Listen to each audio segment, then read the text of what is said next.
रामकृष्ण हरी माऊलींनो, सर्वांना गौरीचा नमस्कार। तर कशा आहात सर्वांच्या गौरीच्या स्वयंपाकघरामध्ये स्वागत आहे। तर आज आपण बनवतो आहे पांढरा शुभ्र आणि छान असा मस्त मौसूद भात बनवायचा आहे। डाळ भात खूप छान लागतो, डाळीसोबत छान लागतो, कढीसोबत सुद्धा खूप छान लागतो। आता तुम्ही जर भात बनवला तर तुम्हाला खूपच आवडेल आणि तसा खायला सुद्धा खूप चविष्ट लागतो। लहान मुलं बिना डाळीचा आणि बिना कढीचा सुद्धा खातील, एवढं छान असा आपल्याला भात होतो। तर चला वेळ वाया न घालवता रेसिपीला सुरुवात करूया। भात कसं बनवायचं ते बघूया।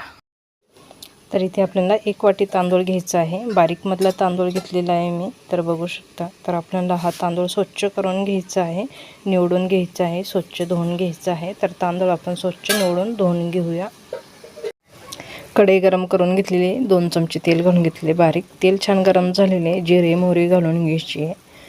आलं लसूण पेस्ट घेतलेली, आलं लसूण पेस्ट आपल्याला घालून घ्यायची। 4 लवंग घेतलेले आहे, छान मस्त परतून घ्यायचं आहे। तेजपत्ता घेतलेला आहे, तेजपत्ता सुद्धा आपल्याला इथे घालून घ्यायचं आहे, छान परतून घ्यायचं आहे।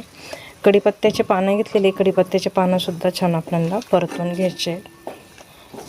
2 लाल मिरच्या आपल्याला छान परतून घ्यायचे आहेत। सर्व परतून झाल्यानंतर इथे गरम पाण्याचा वापर करून आपल्याला 1.5 वाटी घालून घ्यायचे आहे। तर इथे मी 1 वाटी पाणी घालून घेतलेले आहे, अजून अर्धी वाटी पाणी इथे आपण घालून घेऊया। भाताचं आपण तांदूळ छान असे मस्त धुवून घेतलेले आहे कुकरच्या डब्यामध्ये। त्याच्यामध्ये हे फोडणीचं पाणी आपल्याला ओतून घ्यायचं आहे आणि कुकरमध्ये आपल्याला 1 शिट्टी काढून घ्यायची आहे। तर अशा पद्धतीने भात नक्की बनवून बघा। आता आपल्याला फक्त कुकरला 1 शिट्टी घ्यायची आहे। कुकर घेऊन कुकरमध्ये आपल्याला डबा ठेवून घ्यायचा, 1 चमचा मीठ घालून घ्यायचं, चवीनुसार मीठ घाला। मीठ घालून आपल्याला 1 शिट्टी घ्यायची आहे। तर आपण कुकर आता बंद करून 1 शिट्टी घेऊया। तर इथे 1 शिट्टी झालेली आहे। तर बघू शकता आपल्याला भात किती छान असा मस्त झालेला आहे। डबावरती काढून बघूया आणि भात बघा किती छान असा मस्त झालेला आहे। तुम्हाला एकदम मोकळा सळसळीत असा भात झालेला आहे। अशा पद्धतीने तुम्ही सुद्धा भात बनवू शकता। आता एका डिशमध्ये आपण भात थोडासा काढून बघूया। तर आपल्याला भात इथे तयार झालेले बघू शकता, किती छान असा मोकळा सळसळीत इथे आपल्याला भात तयार झालेला आहे। तर आता आपण डिशमध्ये सुद्धा काढून घेऊया। तर इथे मी डिश घेतलेली आहे, थोडंसा तुम्हाला काढून दाखवते।